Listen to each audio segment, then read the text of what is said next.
E como identificar se a música é espiritual ou não? Simplesmente a letra ou a melodia?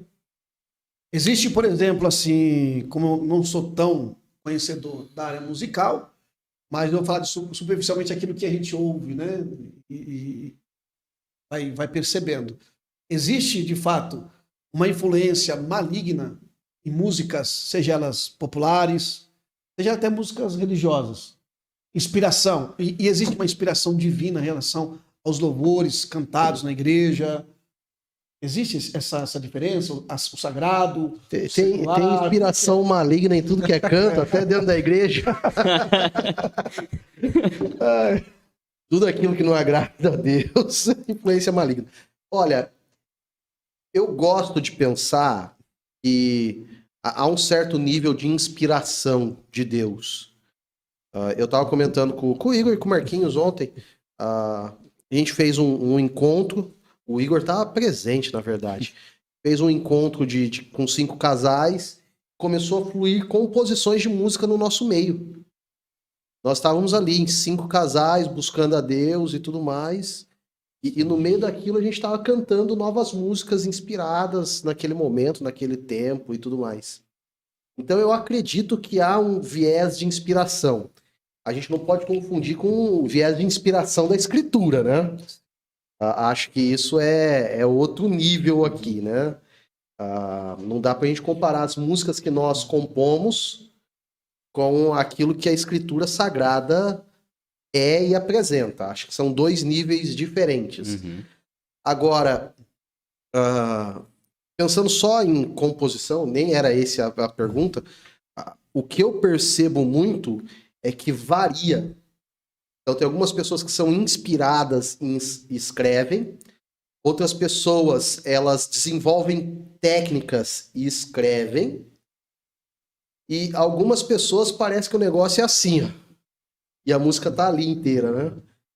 Se não fosse crente, ia falar que foi psicografada. Mas eu acredito que há momentos de louvor e adoração que são mais inspirados do que outros, e há momentos que são mecânicos, frios, estanques. E eu entendo que isso acontece muito pela nossa busca ou não busca por Deus. É a percepção que eu tenho. Não sei o Igor, né? Tô parecendo o craque Neto. Não sei o Igor, não sei o Marquinhos. Fala aí, craque. Jogando. Ó, eu vou pegar uma ponte, porque, assim, eu sei que é lógico, a gente teria que ter muito mais tempo para aprofundar no tema. Mas nós temos até meia-noite. Fique à vontade. Então, bora.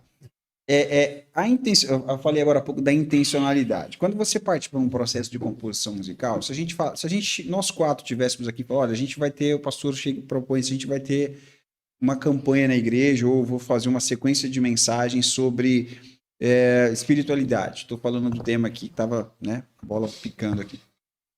E eu queria que vocês aqui, ministros de louvores, ficassem sensíveis ou despertassem aqui para que vocês pudessem corroborar as composições sobre esse tema. Ok. Então, partindo do pressuposto, eu já tenho uma intencionalidade aqui.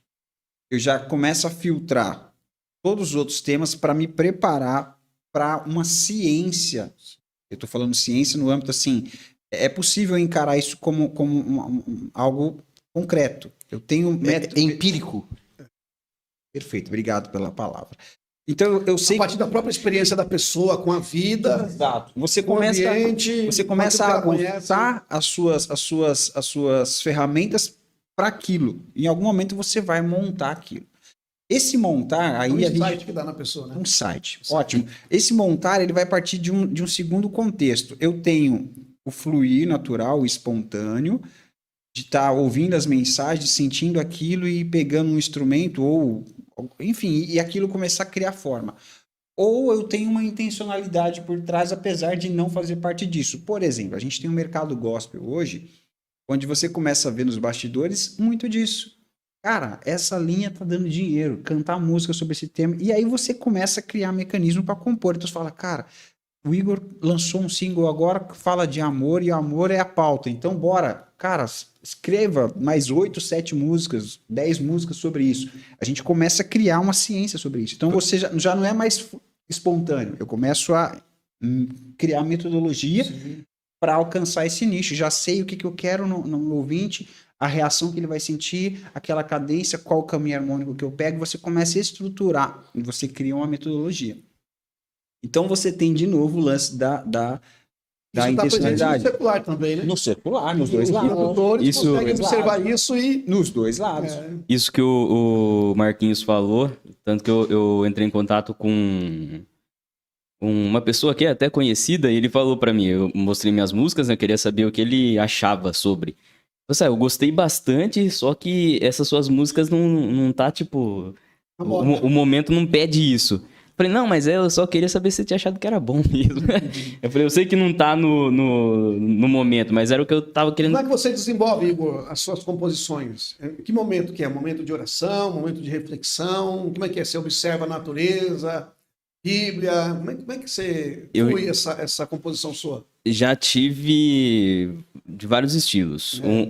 A primeira que eu gravei, eu tava no meu serviço e aí o gerente tava conversando lá, falando sobre as coisas. Falei assim, se isso daqui é de graça, é de graça, é de graça. Aí eu montei minha primeira música, que é Tudo Pela Graça, que fala, a graça é de graça, não é paga ou comprada, como alguns gostam de falar. Aí foi desenrolando. Vai ao encontro do mercado aí, gospel, que a gente acabou de falar. Violão, né? Pra fazer uma palha aqui também, né?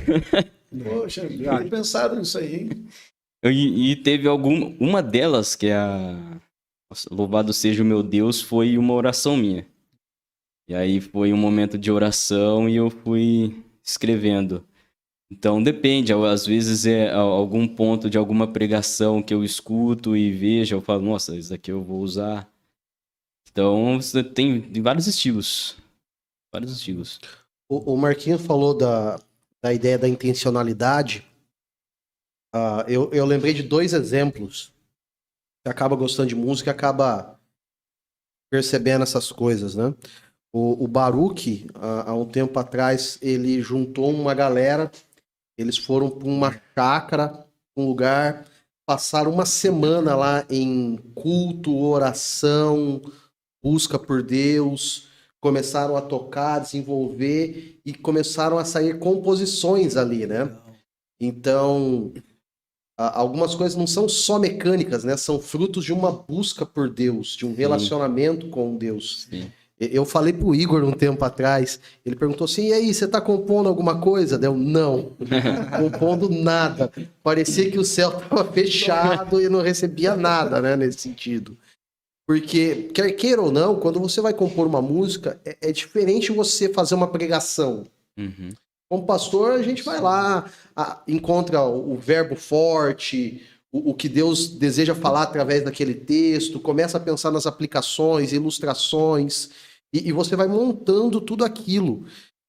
Eu já tenho dificuldade de fazer isso com música, né? Eu sei que algumas pessoas vão lá, começam a escrever palavras-chave, daí começam a fazer os conectivos, começam a compor. Para mim, nunca foi algo que fluiu, né? Que deu certo, né? A não ser uma vez que eu contei ontem com o Marquinhos.